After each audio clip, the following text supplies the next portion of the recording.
Alors, la séance est ouverte. Je vais procéder à l'appel après avoir constaté que le quorum est largement atteint et le président est désigné le secrétaire de la séance. Alors,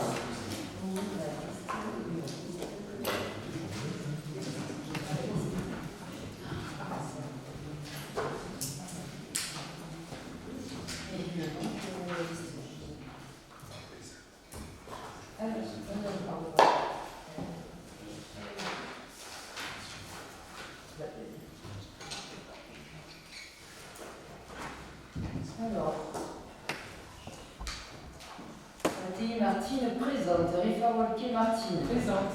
Auxerre François. Présent. Combier Marie-Christine qui est absente et qui a donné sa procuration à Véronique Larmande.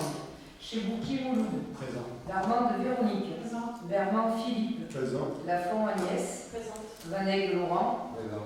Fort Aliran Estelle. Présente. Neu Jean-Christophe. Présent. Roux Muriel. Présente. Bailly Corentin. Présent. Bouguera Nadia. Présent. Odigé Kevin. Présent. Chabal Marilène. Présente. Serre Claude. Présent. Claudel Jacqueline. Présente. Jarniac Valentin qui a donné sa procuration à Marilène Chabal. Salut Victoria. Présente. Ray Alain qui a donné sa procuration à Martine Richard. Alain Dominique. Présent. Stella Julie qui a donné sa procuration à Stéphane Villiers. Murcia Antoine. Présent. Humbert Patricia qui a donné sa procuration à Dominique Alain. Guillaume Stéphane. Présent. Et Sabadell Laurence qui a donné sa procuration à Antoine Murcia. C'est ça. Alors nous allons commencer par le point 1, qui est l'approbation du procès verbal du conseil municipal du 15 avril 2026. Est-ce qu'il y a des questions? Donc qui est contre? Qui s'abstient? Qui est pour? À l'unanimité, je vous remercie. Maintenant, nous allons passer à la désignation d'un membre du conseil municipal appelé à représenter la commune et le CCAS au sein du Comité national d'action sociale, qui est le CNAS. Donc, c'est un organisme de gestion des œuvres sociales pour le personnel des collectivités territoriales. Il s'apparente à un comité d'entreprise par lequel diverses aides sont accordées en fonction de critères précis, de tranches d'imposition, d'âge des enfants, etc. Ainsi, il est nécessaire de désigner un membre élu et je propose ma candidature. Est-ce que vous avez des questions? Donc, si on peut passer au vote, qui est contre? Qui s'abstient? Qui est pour? À l'unanimité, je vous remercie. On va passer maintenant au point numéro 3, désignation des membres du conseil municipal appelés à représenter la commune au sein du conseil d'administration de l'association Logement Vallée du Rhône ALBR. Alors, sur le dernier mandat, c'était Martine Richard qui y siégeait. Je vous propose comme membre titulaire pour siéger au conseil d'administration la personne de Martine Richard-Roquet et en tant que membre suppléant de Mouloud Chebouki. Donc qui est contre? On le fait après. Donc qui est contre? Qui s'abstient? Qui est pour? À l'unanimité. Et ainsi, pour siéger à la commission d'attribution de logements sociaux, donc là on fait l'inverse, puisque c'est Mouloud Chebouki qui sera titulaire, puisque ça fait partie de sa délégation, et comme membre suppléant, Martine Richard-Roquet. Donc, qui est contre? Qui s'abstient? Qui est pour? À l'unanimité, je vous remercie. On passe donc au point 4, désignation d'un membre du conseil municipal appelé à représenter la commune au sein du syndicat de développement d'équipement et d'aménagement, le SDEA.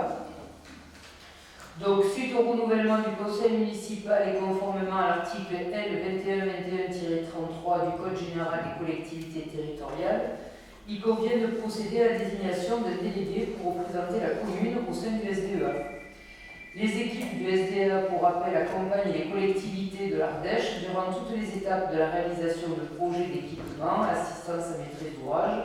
Le SDEA intervient dans de nombreux domaines tels que la construction d'équipements publics, le tourisme, les aménagements d'espaces publics, l'environnement, l'économie et bien d'autres domaines. Ainsi, il est demandé à l'Assemblée de désigner un membre du conseil municipal représentant la commune au sein de ce syndicat. Et je vous propose la candidature de Philippe Berman, puisqu'il est adjoint aux travaux et que c'est lui qui est le plus à même de pouvoir siéger au sein du SDEA. Est-ce que vous avez des questions? On va passer au vote. Qui est contre? Qui s'abstient? Qui est pour? À l'unanimité. Je vous remercie. Point 5. Désignation des représentants de la commune au sein de la commission locale d'évaluation des charges transférées. Donc, suite au renouvellement toujours du conseil municipal, il convient de procéder à la désignation d'un délégué titulaire et d'un délégué suppléant pour représenter la commune au sein de la commission locale d'évaluation des charges transférées, à savoir la CLET. En effet, le conseil communautaire a fixé la composition de la commission locale d'évaluation des charges transférées par délibération en date du 30 avril 2026. Chaque commune sera représentée par un titulaire et un suppléant membre du conseil municipal. Donc les candidatures suivantes proposées à l'approbation du conseil municipal sont membre titulaire, donc moi-même Martine Mattei, et membre suppléant Martine Riffard-Wolquet. Ce qui avait été décidé aussi en conseil communautaire, c'est d'y mettre les maires et leurs adjoints aux finances. Donc, qui est contre? Qui s'abstient? Qui est pour? À l'unanimité. Je vous remercie. Point numéro 6. Désignation des représentants de la commune au sein de la commission locale d'information, à savoir la CLI, du plan particulier d'intervention sur le PPI. Donc, suite au renouvellement du conseil municipal, il faut désigner un représentant au sein de cette commission locale. Conformément à l'arrêté interpréfectoral du 26 septembre 2018 portant approbation du périmètre du plan particulier d'intervention autour du centre nucléaire de production d'électricité de Truas-Weiss, la commune de Viviers est membre de droit à la CLI. La CLI est donc une instance indépendante et pluraliste. Elle constitue un lieu unique d'échange où s'expriment librement les représentants de la société civile sur le fonctionnement de l'activité du site nucléaire du territoire. Une CLI fonctionne soit en régie du conseil départemental dont elle dépend, soit en sous-statut associatif selon la loi de 1901. La zone de compétence de la CLI est à minima celle définie par le PPRI, par le PPI et préparée d'organiser au mieux la réponse des pouvoirs publics afin de protéger les personnes, les biens, l'environnement face aux risques liés à l'existence d'une installation nucléaire. En élargissant sa zone de compétence, chaque CLI contribue à renforcer le maillage territorial auquel elle est attachée, élargir le périmètre d'information du grand public sur les questions du nucléaire, favoriser la connaissance des enjeux de sûreté nucléaire auprès du plus grand nombre. À ce titre, il appartient de désigner donc un délégué titulaire, un délégué suppléant, qui seront invités à représenter la commune lors des séances plénières de cette instance. Donc les candidatures membres titulaires, donc moi-même Martine Mattei, et membre suppléant Philippe Berman, qui connaît bien la structure. Il est là. Ah oui. Donc, qui est contre? Qui s'abstient? Qui est pour? À l'unanimité. Je vous remercie. Alors, le point 7, je vais laisser la parole à Estelle Faure pour la constitution d'une nouvelle commission communale des impôts directs. Estelle, est-ce que vous avez un dossier? Donc bonsoir, donc pareil, suite au renouvellement, il faut donc recruter les membres de la CCID. Donc suite au renouvellement des conseillers municipaux et conformément au 1 de l'article 1650 du Code général des impôts, une commission communale des impôts directs doit être instituée dans chaque commune. Celle-ci participe aux travaux concernant les évaluations foncières ainsi qu'à ceux relatifs à l'assiette des taxes foncières sur les propriétés bâties et non bâties. Cette commission tient une place centrale dans la fiscalité directe locale. Elle a notamment pour rôle majeur de donner chaque année son avis sur les modifications d'évaluation ou nouvelles évaluations des locaux d'habitation recensés par l'administration fiscale.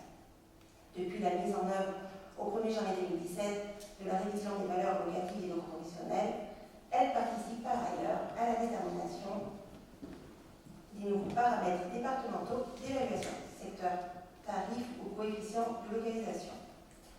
Cette CCID doit être composée du maire ou de son représentant qui en assume la présidence, ainsi que pour les communes de plus de 2000 habitants, de 8 commissaires titulaires et de 8 commissaires suppléants. La durée du mandat des membres de la commission est la même que celle du mandat du conseil municipal. Ainsi, il convient donc de présenter à la Direction générale des finances publiques de l'Ardèche une liste de 32 contribuables afin qu'elle procède à la désignation des commissaires. Donc, vous avez donc sous les yeux la liste des commissaires titulaires et des commissaires suppléants. Sachant que dans les commissaires suppléants, il y a 4 personnes qui se sont désistées, soit M. Alain Ré, M. Dominique Bosque, M. Eric Janenti et Mme Linda Wazinski. Donc en fait, on souhaite vous proposer, si vous avez des noms à inscrire sur cette liste. Oui. Je vous écoute. Moi-même, Jean-Pierre Saël.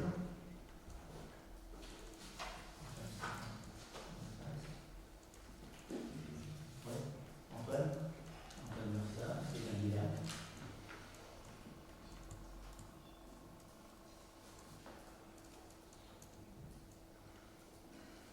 Et bien c'est noté.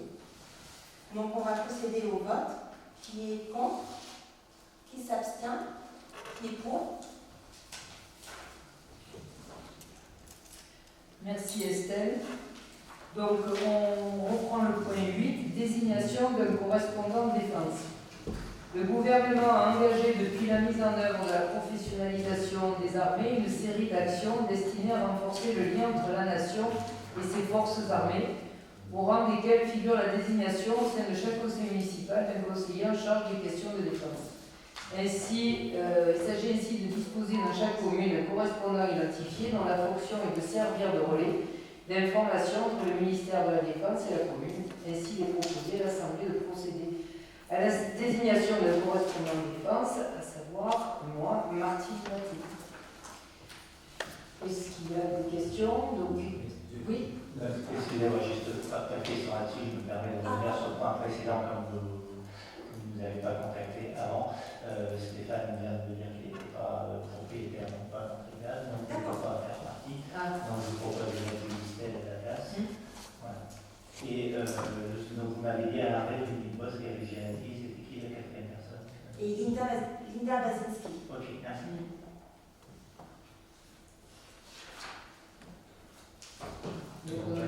Donc, qui est contre? Qui s'abstient? Qui est pour? À l'unanimité. On va passer au point numéro 9, la désignation de correspondant incendie et secours, donc toujours dans la même disposition.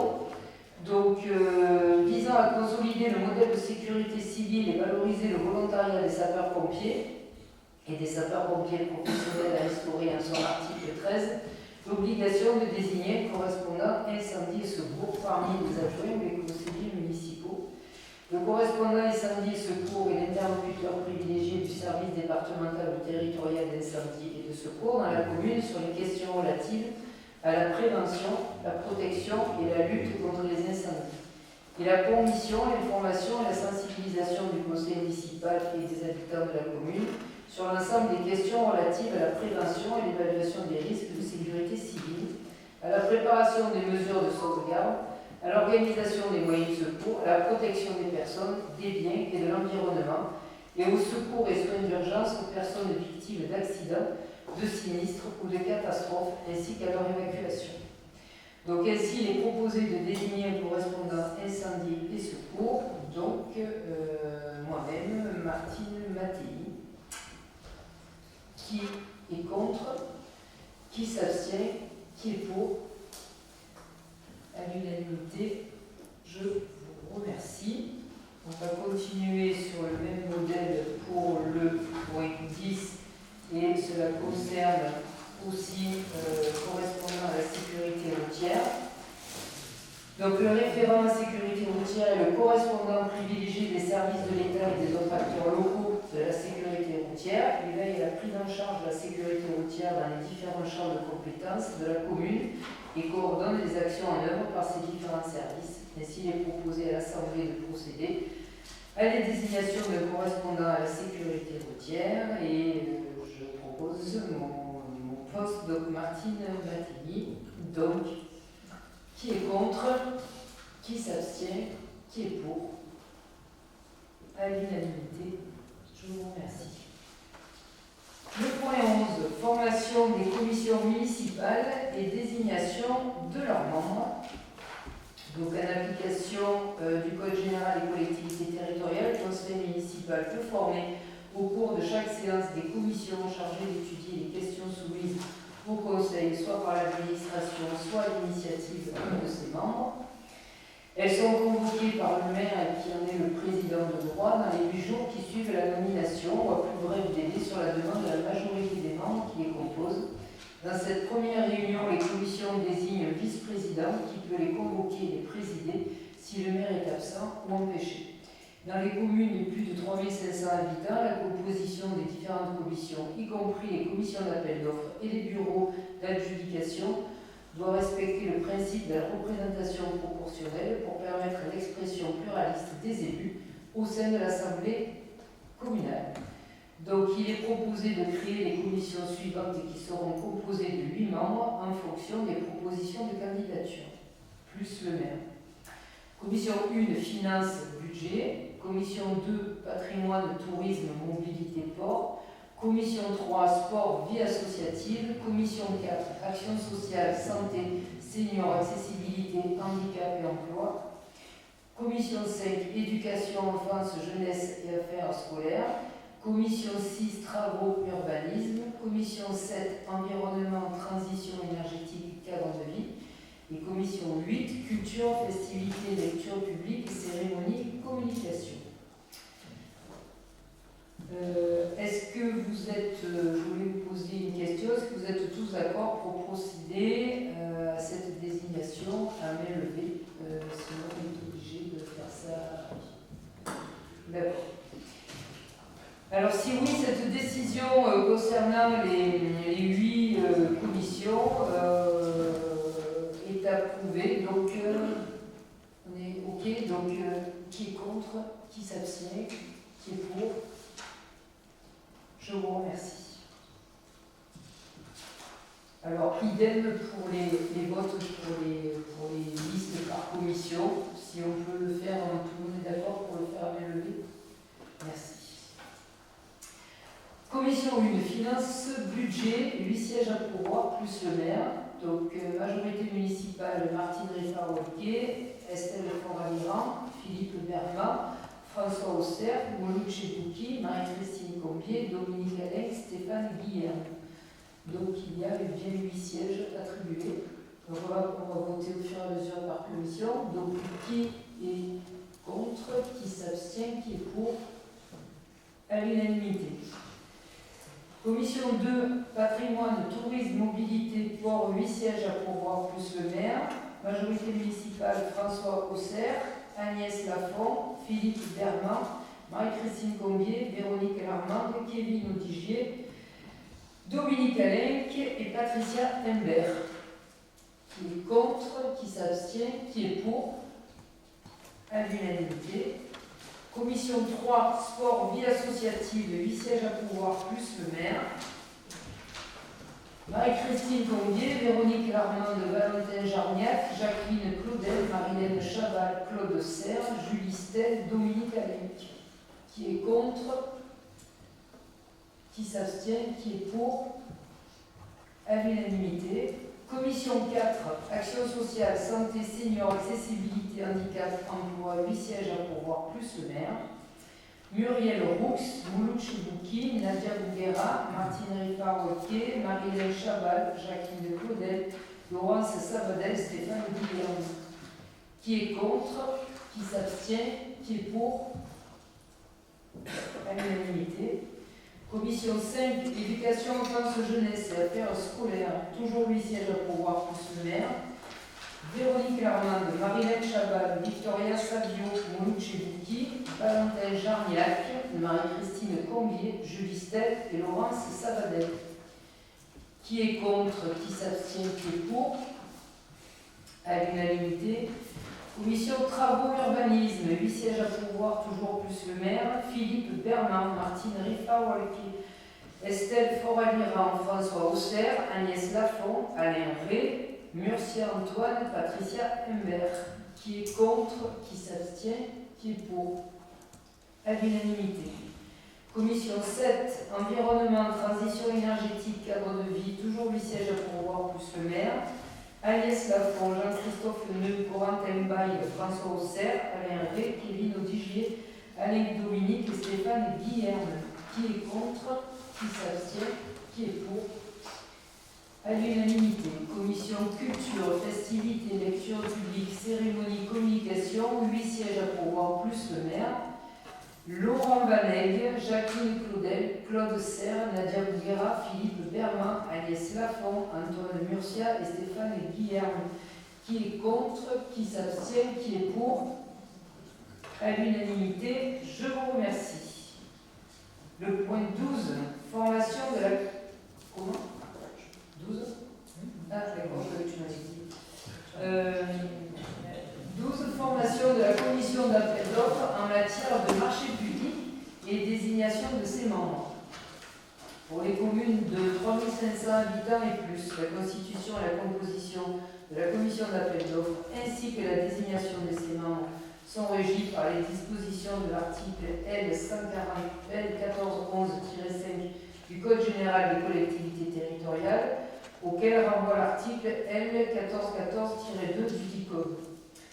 Donc, en effet, pour les marchés publics passés selon une procédure formalisée dont la valeur est estimée hors taxe prise individuellement est égale ou supérieure au seuil européen qui figure en annexe du Code de la commande publique, le titulaire est choisi par une commission d'appel d'offres composée conformément aux dispositions de ces articles. Pour rappel, depuis le 1er janvier 2026, les nouveaux seuils sont les suivants. Seuil européen, procédure formalisée. Ces seuils déterminent le passage obligatoire en procédure formalisée, appel d'offres, etc. Ces nouveaux montants 2026-2027, travaux, concessions, 5 404 000 € hors taxes, fournitures et services, État, autorité centrale, 140 000 € hors taxes, fournitures et services, collectivités, autres acheteurs, 216 000 € hors taxes, fournitures et services, entités adjudicatrices et réseaux, 432 000 € hors taxes.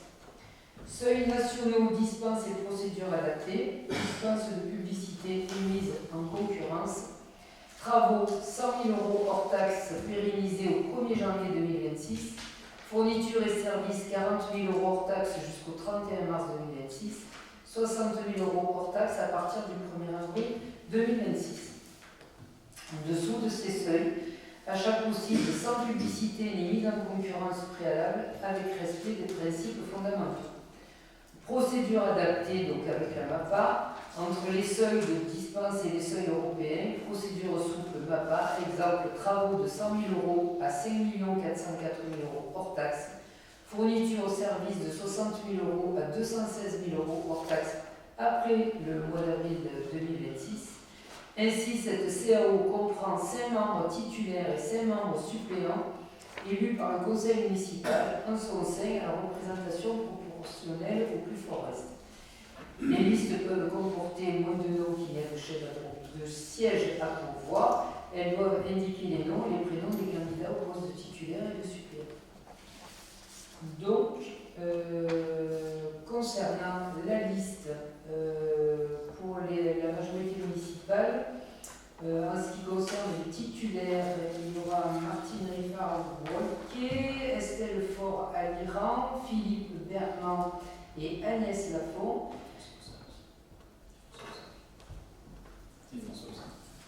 Ici? Ah d'accord. Donc je rajoute ici. et François Auxerre. Suppléants, Véronique Larmande, Marie-Christine Combier, Jacqueline Claudel, Kevin Audigier et Laurent Panel. J'ai bien suivi. Et ensuite, un titulaire, il y aura chez Vivi au cœur, donc Stéphane Guilherme et un suppléant, Julie Stern. Est-ce que c'est bon pour tout le monde? Une liste de 3 membres titulaires, Stéphane Guilherme, Julie Stell, Laurent Savadel, et une liste de 3 suppléants, Dominique Alain, Patricia Ambert et Antoine Mousset. Donc, il faut les rajouter ici. D'accord. On va voter pour ce qu'ils sont. Il faut leur demander s'ils sont qu'on fasse On l'a dit depuis tout à l'heure. Non, Il faut le redire aussi. Donc, pour la CO, est-ce que vous êtes d'accord aussi pour faire ça bien levé? D'accord.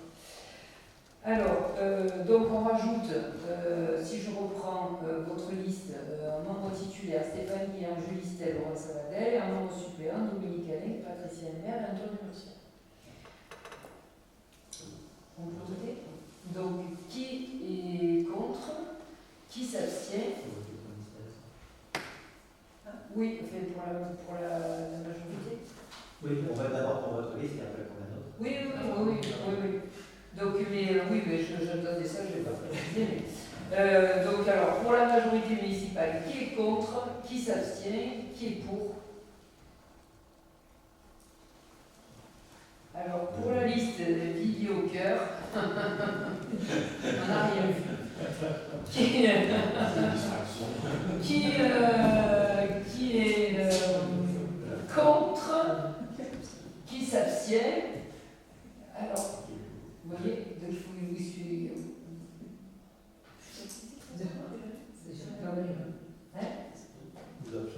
Non, qui est contre? Qui est pour? Qui s'abstient? Qui s'abstient?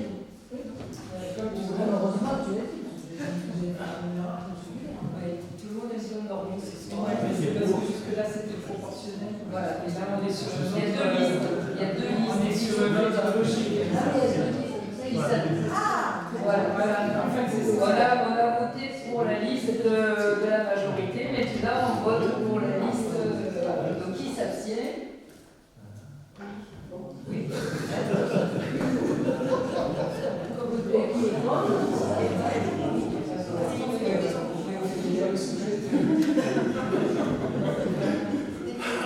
Dans tous les cas de figure, vous avez un calcul. Voilà, Tu ne penses pas qu'il est pour? Attends, moi Tu ne penses pas qu'il est pour? Si, ça arrive. Mais si.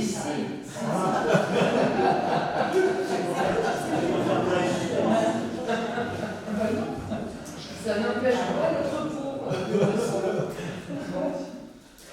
Bon, on est bon là, tout le monde a retrouvé ses petits. On est tous pour. On est tous pour. On fait des calculs. Voilà.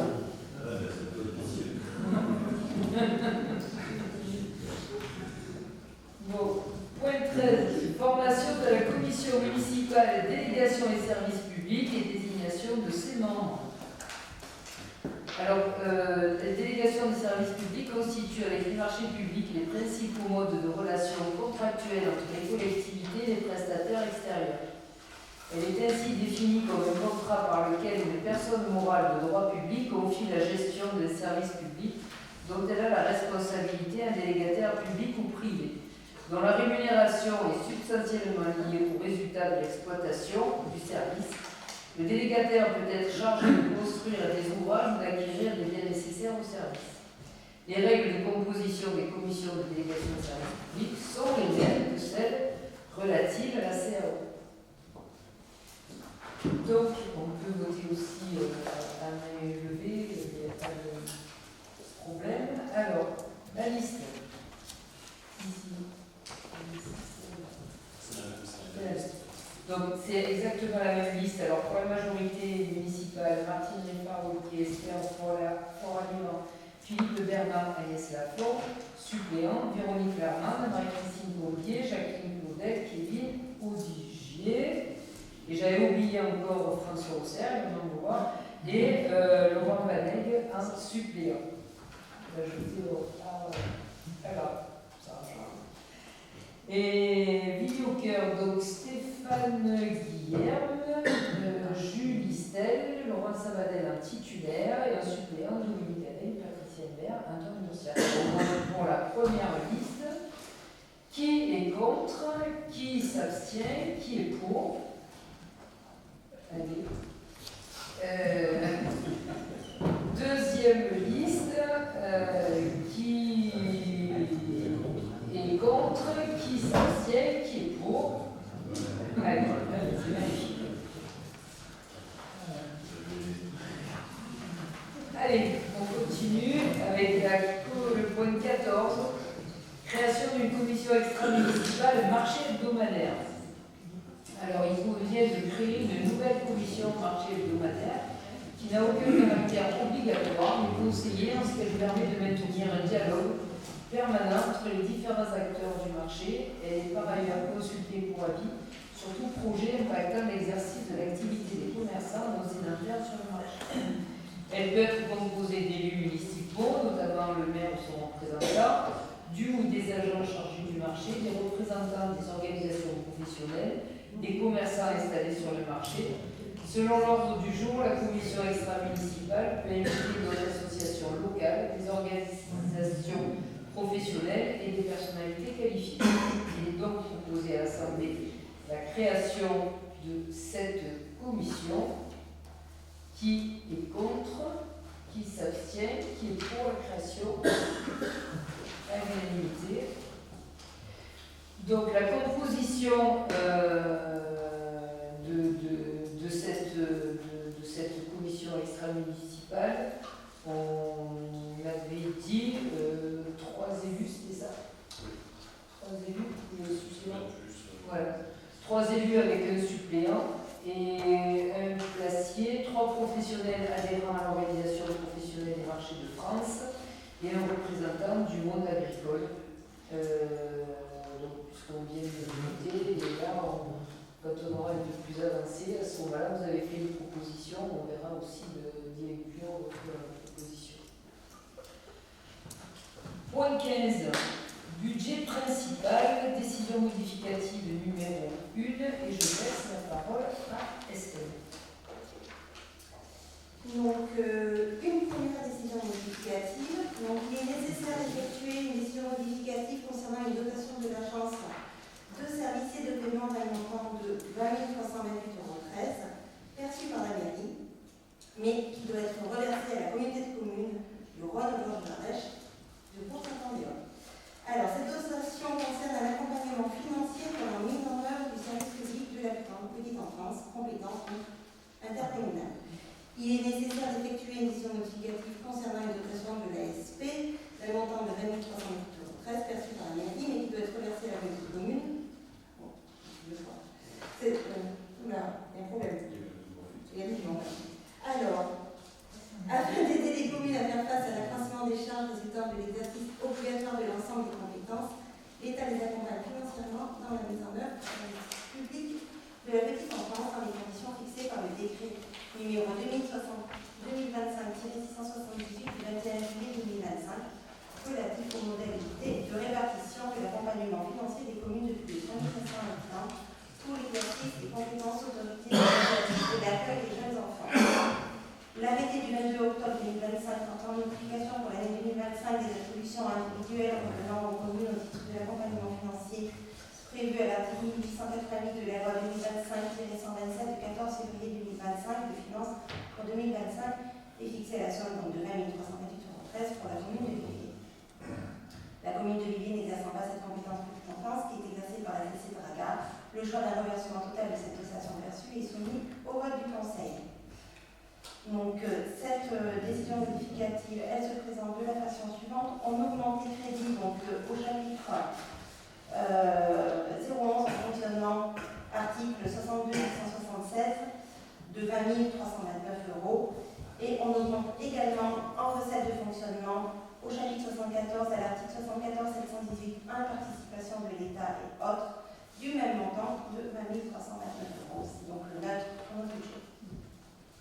Vous avez des questions? On n'a pas le choix, de toute façon. On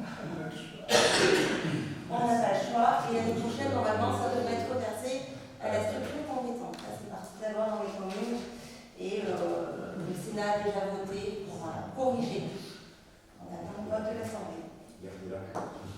On va garder si on veut. On a été Mais tentés. on a été tentés, mais malheureusement, on va On rétrocéder. sera rattrapé. Il faut rétrocéder. Qui vote contre? Qui s'abstient? Qui vote pour? Merci. Alors, le point 16, garantie d'emprunt pour le projet immobilier de construction de 17 logements et de 5 communes à Villiers. Présidence Marie Lorieux. Je laisse la parole à Martine Riffard. Je peux prendre le titre. Oui, donc la société A10 SAHLM nous a sollicité pour saisir le conseil municipal pour une garantie d'emprunt pour le projet immobilier de construction dont on a déjà parlé de 17 logements plus une salle commune à la résidence Marie de Romieux. C'est le projet de colocation CIA aussi, vous vous souvenez bien. Ce projet donc de 17 logements est destiné essentiellement aux personnes âgées encore autonomes et c'est, j'allais dire, une étape avant le séjour en EHPAD. Donc cette demande de garantie d'emprunt permet à la SAHLM de réaliser son projet et d'équilibrer les finances de son projet. Le montant donc, total de l'investissement s'élève à 2 036 266. Il est financé par un prêt plus à 798 885 à 2,1% sur 40 ans. Un prêt plus foncier à 238 608 à 2,1% sur 50 ans. Un prêt PLAI 403 966 à 1,3% sur 40 ans. Et un prêt PLAI foncier de 137 307 à 1,3% sur 50 ans. En outre, il y a une subvention de l'État à 97 500 € et des fonds propres à 360 000 €. Alors, la garantie de la commune donc, porte sur 30% de l'emprunt. Elle est une condition nécessaire pour finaliser le montage financier, obtenir les fonds nécessaires, sachant que la garantie également est apportée par le département à hauteur de 70%. Donc il est demandé à l'Assemblée de se prononcer sur cette demande de garantie à hauteur de 473 621,80 €. Je précise qu'on est tout à fait en conformité avec le règlement budgétaire et financier que nous avons approuvé il y a peu, et donc qui précise que les garanties d'emprunt entrent dans la catégorie des engagements hors bilan, parce qu'une collectivité peut accorder sa caution à une personne morale de droit public ou de droit privé pour faciliter la réalisation des opérations d'intérêt public. Voilà, donc si vous avez des questions, sinon... Oui, deux questions. Par rapport aux dernières remarques, ça fait un petit moment, je pense qu'il n'y a pas eu de garantie d'emprunt accordée. Quel est le montant résiduel des garanties d'emprunt? Je ne peux pas vous dire, mais en général, elles sont données lorsqu'on vote le budget. Oui, c'est la même CSU. Oui, et là j'ai les 3 retards, j'ai pas pris l'ordinateur.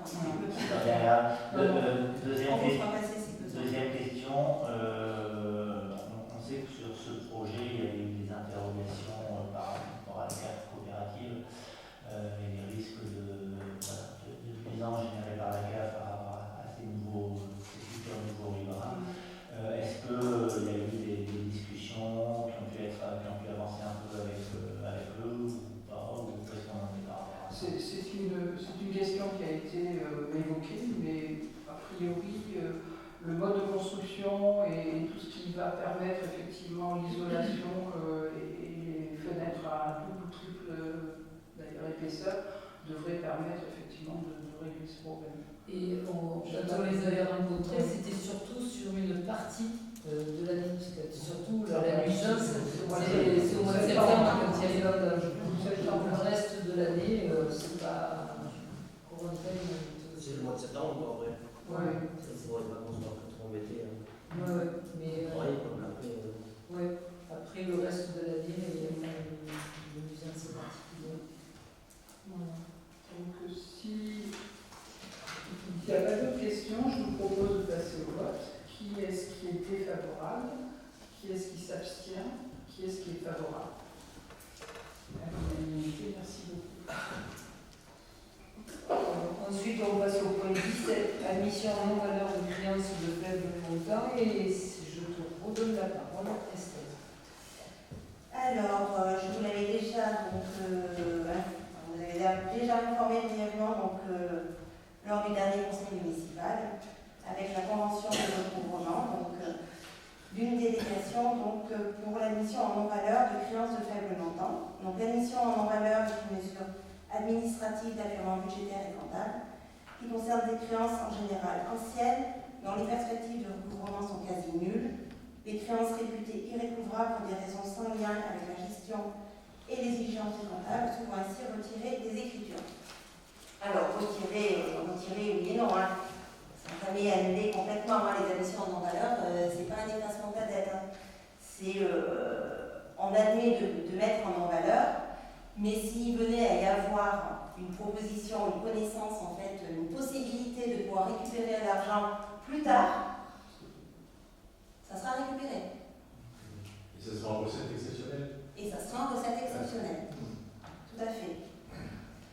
L'Assemblée délibérante de la collectivité est l'autorité compétente pour prononcer la mission en non-valeur des créances irrécouvrables. Aussi, l'article 173 de la loi 2022-217 du 21 février 2022 relève que la différenciation, la décentralisation, la déconcentration et portant diverses mesures de simplification de l'action publique locale, dit 3DS, prévoit que le maire peut, par délégation du conseil municipal, être chargé d'admettre en non-valeur les titres de recettes de certaines catégories d'entre eux, présentés par le comptable public, chacun de ces titres correspondant à une créance irrécouvable d'un montant inférieur à un seuil fixé par délibération du conseil municipal, qui ne peut être supérieur à un seuil fixé par décret. C'est ainsi que le décret 2026-118 du 20 février 2026 permet aux assemblées de déléguer l'admission en non-valeur des créances inférieures ou égales à 200 € pour les communes. Ainsi, il est proposé au conseil municipal de déléguer l'admission en non-valeur des créances irrécouvrables de faible montant jusqu'au seuil de 200 €. Délégation valable pour toutes les catégories de créances. Avez-vous des questions autres? On peut passer donc au vote. C'est qui décide, voilà, ça, on va pas le recouvrir, c'est l'agent comptable ou c'est le... Non, en fait, il y a déjà une procédure obligatoire à faire en fonction des seuils. Donc les seuils, vous les avez vus, c'est dans la convention de recouvrement. Donc lettre de relance, mise en demeure, saisie, de saisie. Après, si on sait que la personne, de toute manière, on a accès à toutes les données de l'administré, donc on sait très bien quelle est sa situation au niveau s'il travaille, si l'ORSA, si voilà. Donc après, au bout d'un moment, on sait très bien que ça coûte plus cher à l'administration de faire des poursuites, et donc du coup, on suspend. Après, si la situation de la personne évolue, on peut reprendre les poursuites à tout moment. Qui est contre? Qui s'abstient? Qui est pour? Je vous remercie. Alors, on passe à notre sujet, affaires scolaires et périscolaires. Point 18, modification du règlement intérieur des accueils périscolaires. Je laisse la parole à Véronique Armand. Bonsoir. Alors, il convient d'apprendre concernant le fonctionnement des accueils périscolaires à compter de la rentrée de septembre 2026. La réservation des repas et des inscriptions d'accueil périscolaire du matin et du soir continuera à se faire à la semaine, mais devra être effectuée par les familles avant le jeudi 17h, alors qu'actuellement c'est avant le vendredi 17h. Concernant la restauration scolaire, cette modification est indispensable car elle est plus adaptée au fonctionnement du prestataire et elle limitera ainsi les écarts de livraison qui peuvent être rencontrés. Elle répond aussi à une logique de limitation du gaspillage alimentaire travaillée avec les enfants sur le temps de cantine. Concernant les accueils périscolaires du matin et du soir, il convient d'ajouter la mention sous réserve des places disponibles. En effet, ceux-ci sont soumis à des agréments en fonction des locaux occupés et peuvent par conséquent être limités en nombre d'enfants. De même, déclaré en accueil collectif de mineurs ACM, ces temps périscolaires nécessitent un taux d'encadrement réglementaire que le service éducation enfance jeunesse s'efforce de gérer au quotidien. Tenant compte de ces deux derniers paramètres, le règlement intérieur modifié de la sorte prévoit d'appliquer des pénalités financières pour les parents n'ayant pas désinscrit des enfants dans les temps, donc avant le jeudi 17h pour la semaine suivante. Tout enfant inscrit sur un temps d'accueil périscolaire devra être ainsi récupéré auprès des animateurs du site concerné, sans quoi l'accueil sera facturé sur la totalité du créneau horaire. Enfin, il est nécessaire de supprimer le paragraphe qui concerne l'aide aux devoirs suite à la demande de la CAF lors du contrôle de septembre 2025. Donc le nouveau règlement, vous l'avez eu en pièce jointe. Donc je ne sais pas s'il y a des questions. Oui, alors, une première question concernant les capacités d'accueil. Donc, vous mettez en avant 2 points. Un premier concernant les locaux et un deuxième concernant l'encadrement. Alors, sur les locaux, ça peut être difficile de pousser les murs. Sur l'encadrement, c'est plus facile. En tout cas, c'est à la main complètement de la municipalité de pouvoir recruter les animateurs autant que besoin. Donc, je voudrais avoir des précisions sur qu'est-ce qui limite vraiment. Est-ce que c'est plutôt les locaux ou est-ce que c'est plutôt le nombre d'animateurs? Parce qu'on peut, qu'est-ce qu'on va répondre aux familles qui se retrouvent avec des besoins de garde périscolaire qui ne pourront pas inscrire parce qu'on va créer. Alors, sur les locaux, c'est, par exemple, sur les locaux de l'esplanade, c'est inévitablement les locaux. On a un agrément par rapport au local, notamment sur l'accueil des moins de 6 ans. Et là, c'est un agrément PMI qui limite. Après, au niveau des animateurs, oui, on est toujours à même, on jongle en permanence. Mais c'est difficile de jongler au quotidien, quoi. Voilà. Et on a régulièrement des dépassements. Si on met en place ça, c'est que ça arrive régulièrement. Non, alors, il n'y a pas de dépassement. On est toujours dans le taux d'encadrement qui est réglementaire. On a des accueils périscolaires qui sont très fréquentés. Mais voilà, ça arrive aussi que les familles inscrites ne désinscrivent pas. Nous, on jongle aussi en fonction des animateurs du taux d'encadrement qu'on doit respecter. Et il faut pouvoir le gérer au quotidien. Sans compter qu'un enfant qui serait récupéré, par exemple, à l'école Notre-Dame par un parent, enfin, les parents s'arrangent souvent entre eux, on va dire, tiens, tu récupères mon fils ou ma fille, sauf que l'enfant est inscrit au périscolaire, il y a aussi un vide, il arriverait quelque chose à l'enfant alors qu'il est avec un autre parent et il est inscrit sur l'accueil périscolaire. À partir du moment où il est inscrit sur l'accueil périscolaire, c'est l'accueil périscolaire qui doit le prendre en charge. C'est pour ça qu'on demande aux parents de les récupérer sur le site. Et qu'est-ce qui est prévu, parce que là on parle des parents qui oublient de les inscrire, mais il peut y arriver des besoins de dernière minute, des personnes, des intérimaires qui sont embauchés quasi à la journée quelquefois, qui ont besoin de garde. Est-ce qu'ils peuvent quand même inscrire à la fois à la cantine et au périscolaire le matin même la cantine, c'est toujours, on est toujours sur une réservation à la semaine. Après, c'est sûr qu'un enfant, on ne le laissera pas en rade, mais il faut qu'il y ait quand même une discipline des parents, quoi. Et il n'y a quand même pas beaucoup de parents qui ont des plannings qui changent comme ça régulièrement.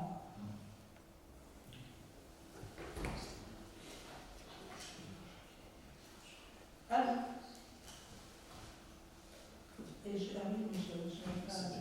C'était pas indiqué dans le texte de la délibération. Oui, il y a une modification sur Estelle, elle va l'expliquer sur le moyen de paiement. Oui, donc c'est pareil. Au niveau du règlement intérieur, il était indiqué qu'il y a des possibilités de payer par chèque. Il y a un plan chèque qui est en cours au niveau de l'État qui demande en fait à toutes les collectivités. Il et à l'administration générale de stopper la prise en compte des chèques.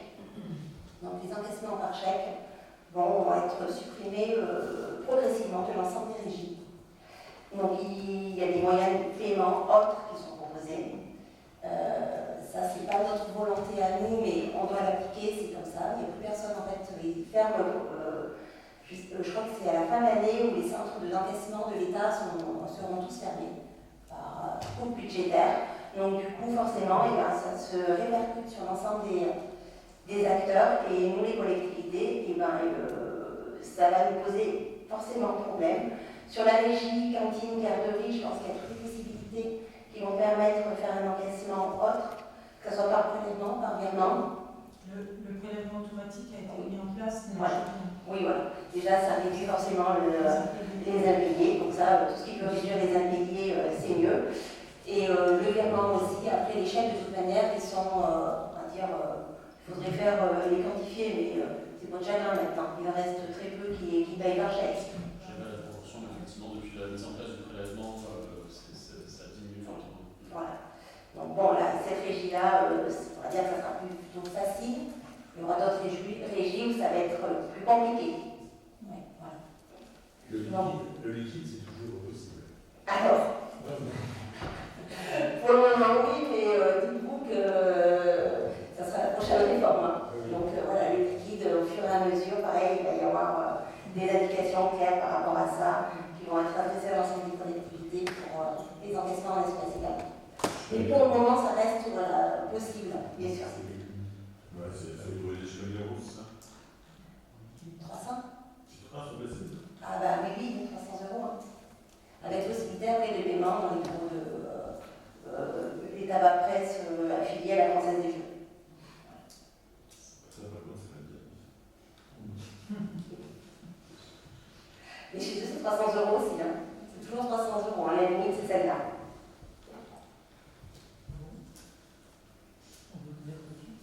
Alors, s'il n'y a plus de questions, je vous propose de passer au vote. Qui est contre? Qui s'abstient? Qui est pour? Je vous remercie.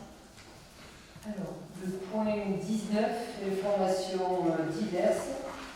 Ça sera la présentation, Véronique, c'est toi aussi, la présentation du projet éducatif Vivara 2026-2032.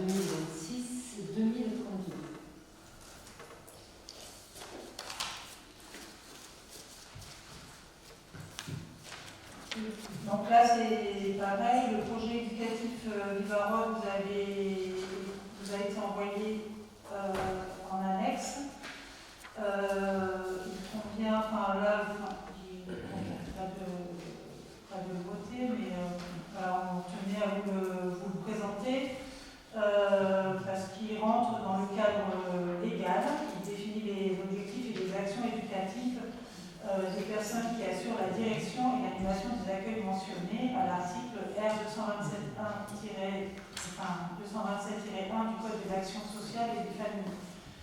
Donc, il définit les engagements de la municipalité, le projet éducatif, du coup, on y a noté les axes forts que l'on voulait mettre en avant sur le mandat 2026-2032.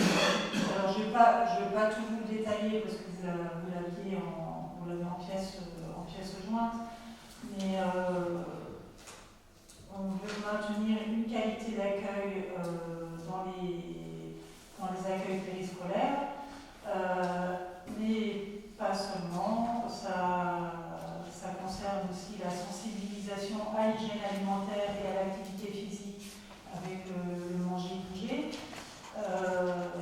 La lutte contre le harcèlement, que l'on continuera à travailler avec les acteurs éducatifs du territoire, encourager les enfants à la citoyenneté, continuer à développer les conseils municipaux des enfants et pourquoi pas s'orienter vers un conseil municipal des jeunes ou un comité des jeunes. Voilà, parce qu'on pense qu'on a des choses à vivre avec nos ados aussi. Développer le partage intergénérationnel sur les temps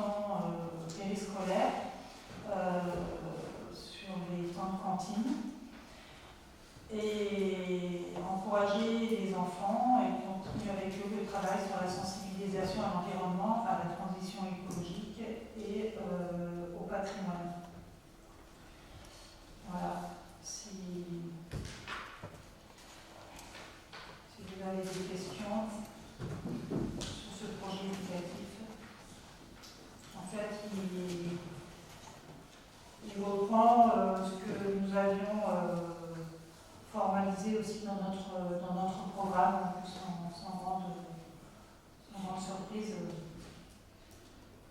sur la formalisation de ce projet. Merci Véronique. Avant de passer à la question orale, parce que j'ai peur d'oublier, il faudrait noter le prochain conseil municipal qui aura lieu le vendredi 5 juin à 18h30. C'est objet sur les sélections sénatoriales. Donc, c'est juste pour que vous puissiez déjà donc, il y avait une question orale. Et je vous dis une question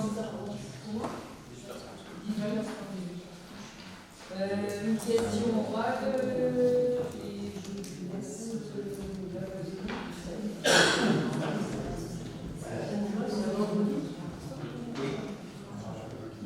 C'est par exemple toutes les communes de France. Ouais. On n'a pas le choix. Je profite que vous ayez annoncé cette réunion pour savoir si vous pourrez annoncer aussi dès que les dates sont connues les dates du prochain conseil municipal ordinaire. On va même les faire par trimestre et on va les planifier parce que comme on a beaucoup de jeunes dans ce conseil municipal maintenant actifs, donc il faut qu'ils aient le temps d'anticiper. Donc on va le faire aussi. C'est vrai aussi pour nous. Tous les absents. Je dis que le conseil municipal inclut tout le monde. Merci. Donc, oui, je vous avais envoyé une question.